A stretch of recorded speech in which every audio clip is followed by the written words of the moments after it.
اعوذ باللہ من الشیطان الرجیم بسم اللہ الرحمن الرحیم اللہم صلی علی سیدنا و مولانا محمد وعلی آلہ واصحابہ وبارک وسلم علیہ۔ بسم اللہ الرحمن الرحیم۔ هو الذی بعث فی الامیین رسولا منہم یتلو علیہم آیاتہ ویزکیہم ویعلمہم الکتاب والحکمہ۔ ترجمہ: وہ ہے جس نے امیوں میں ایک رسول بھیجا جو ان کے سامنے اللہ کی آیات کی تلاوت فرماتا ہے، انہیں پاک کرتا ہے، کتاب و حکمت کا علم عطا فرماتا ہے۔ صدق اللہ مولانا العظیم۔ حاضرین کرام، آپ کو ہمارے چینل اسلام اینڈ نالج میں ایک بار پھر خوش آمدید۔ ہمارا آج کا موضوع ہے سیرت النبی صلی اللہ علیہ وسلم، بچپن اور شک صدر، پارٹ 5۔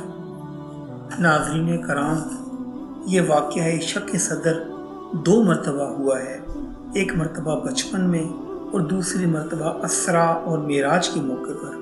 ان واقعات کی اصل حکمت تو اللہ ہی جانتے ہیں، لیکن اس میں شان یہ تھی کہ یہ بیان کرنا مقصود تھا کہ آپ صلی اللہ علیہ وسلم سید البشر ہیں۔ اس میں کوئی شک نہیں کہ آپ محمد بن عبداللہ بن عبد المطلب ہیں صلی اللہ علیہ وسلم۔ علماء کرام نے لکھا ہے کہ اللہ کے بندوں پر شیطان کا اثر نہیں ہو سکتا، تو اللہ نے اس حصے کو ہی نکلوا دیا کہ اللہ کے نبی پاک ہوتے ہیں۔ ایک مرتبہ ایک صحابی نے آپ صلی اللہ علیہ وسلم سے پوچھا کہ اے اللہ کے رسول صلی اللہ علیہ وسلم، ہر انسان کے ساتھ ایک فرشتہ اور ایک شیطان ہوتا ہے، تو کیا آپ کے ساتھ بھی ہے؟ آپ صلی اللہ علیہ وسلم نے فرمایا ہاں ہے، لیکن وہ مسلمان ہو گیا ہے۔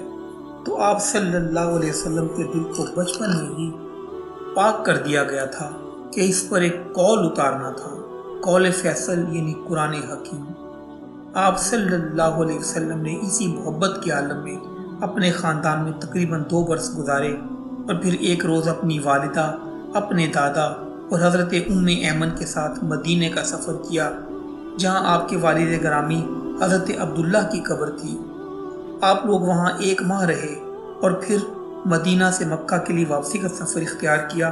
تو اس سفر کے دوران آپ کی والدہ حضرت آمینہ بیمار ہوئیں اور ابوا کے مقام پر پہنچ کر ان کا انتقال ہو گیا اور انہیں وہیں ابوا میں دفن کر دیا گیا۔ اب محمد صلی اللہ علیہ وسلم جناب عبد المطلب کی پرورش میں آ گئے، اور آپ کے دادا جناب عبد المطلب آپ کا پہلے سے بھی زیادہ اکرام کرنے لگے۔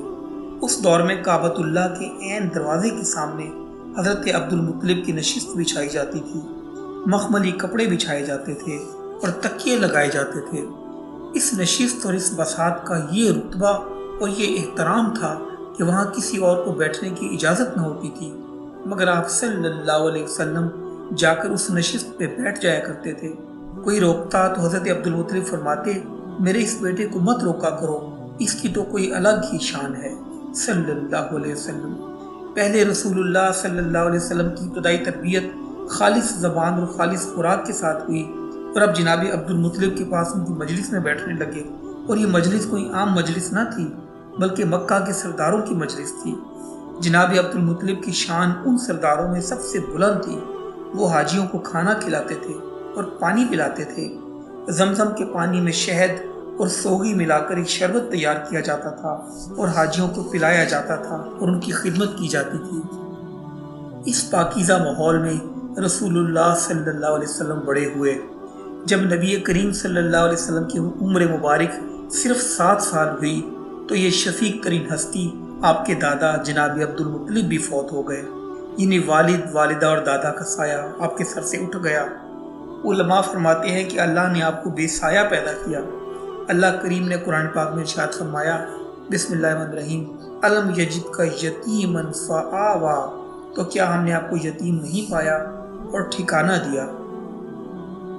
تیرا اسوہ ہے اسوہ حسنہ، تیری ذات ذات کمال ہے، تیرا حسن حسن جاویدہ، تیری بات بات کمال ہے، تیرا حرف ہے حرف آخری، صلو علیہ وآلہ، تیرا ذکر ذکر جمیل ہے، تیری فکر خیر کثیر ہے، تیرا نقش پا جس نے پا لیا تو منزلوں کو اس نے پا لیا، تیری بات کو سلام ہے، تیرے حسن کو دوام ہے، تیری ذات کو کمال ہے صلی اللہ علیہ وسلم۔ سبھی لفظ تیرے ہی واسطے، سبھی نعت تیرے ہی واسطے، سبھی رحمتیں تیرے واسطے، سبھی نوازشیں تیرے واسطے، سبھی عنایتیں تیرے واسطے۔ میں محب ہوں تو حبیب ہے، میری ذات ذات حقیر ہے، تیری ذات ذات عظیم ہے، تیری بات کو سلام ہے، تیری ذات کو سلام ہے صلی اللہ علیہ وسلم۔ جناب رسول اللہ صلی اللہ علیہ وسلم نے فرمایا، مجھے میرے رب نے بہترین ادب سکھایا۔ جب حضرت ابو طالب کی کفالت کا دور آیا تو گھر میں اتنا خرچہ نہ ہوتا کہ گزارا بھی ہو سکتا، لیکن جناب ابو طالب نے فرمایا کہ جب دسترخوان پہ میرا بیٹا محمد آ کر بیٹھتا تو تھوڑے کھانے میں بھی بہت برکت ہو جاتی، اور اگر محمد موجود نہ ہوتے تو وہی کھانا پورا بھی نہ ہوتا صلی اللہ علیہ وسلم۔ اسی اثنا میں نبی کریم صلی اللہ علیہ وسلم نے بکریاں چرانے کا کام شروع کر دیا۔ بکریاں چرانے کا کام اللہ نے تقریباً تمام انبیاء سے کروایا ہے، کیونکہ بکری ایک شرارتی جانور ہے۔ اس لیے جب حضرت موسیٰ ایک بکری کے پیچھے بھاگے اور اسے بید مارا تو آواز آئی، اے موسیٰ، اگر ہم بندوں کو ان کے گناہوں پر ایسے ہی پکڑ لیں تو زمین پر کوئی چیز بھی باقی نہ رہے۔ تو رسول اللہ صلی اللہ علیہ وسلم نے بھی اپنے بچپن میں بکریاں چرائی ہیں، جو کہ سابقہ انبیاء کا طریقہ تھا صلی اللہ علیہ وسلم۔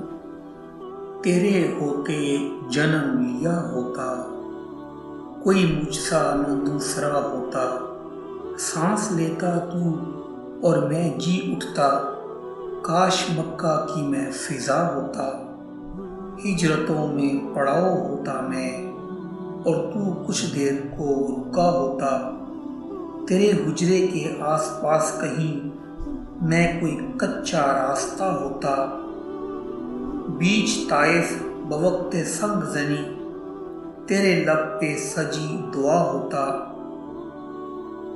کسی غزوہ میں زخمی ہو کر میں تیرے قدموں پہ جا گرا ہوتا، کاش احد میں شریک ہو سکتا اور باقی نہ پھر بچا ہوتا، تیری کملی کا سونٹ کیوں نہ ہوا کہ تیرے شانوں پہ جھولتا ہوتا، چوب ہوتا میں تیری چوکٹ کی یا تیرے ہاتھ کا عصا ہوتا، تیری پاکیزہ زندگی کا میں کوئی گمنام واقعہ ہوتا، لفظ ہوتا میں کسی آیت کا جو تیرے ہونٹ سے ادا ہوتا، میں کوئی جنگجو عرب ہوتا جو تیرے سامنے جھکا ہوتا، میں بھی ہوتا تیرا غلام کوئی لاکھ کہتا نہ میں رہا ہوتا، سوچتا ہوں تب جنم لیا ہوتا، جانے پھر کیا سے کیا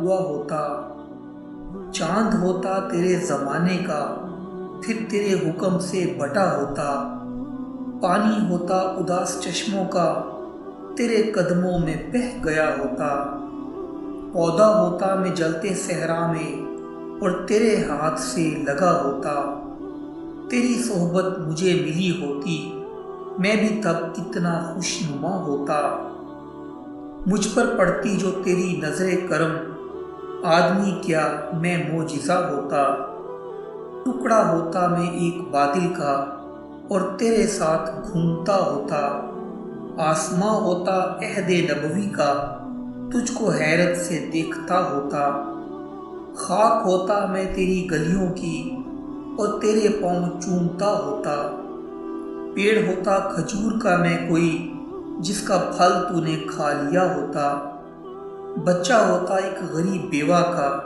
سر تیری گود میں چھپا ہوتا، رستہ ہوتا تیرے گزرنے کا اور تیرا رستہ دیکھتا ہوتا، بدھ ہی ہوتا میں خانہ کعبہ کا جو تیرے ہاتھ سے فنا ہوتا، مجھ کو خالق مناتا غار حسن اور میرا نام بھی ہیرا ہوتا صلی اللہ علیہ وسلم۔ حاضرین کرام، آج کے لیے اتنا ہی، ملتے ہیں اگلی ویڈیو کے ساتھ۔ اگر آپ کو ہماری یہ ویڈیو پسند آئی ہے تو اس ویڈیو کو لائک کرنا اور چینل کو سبسکرائب کرنا نہ بھولیں۔ اللہ حافظ۔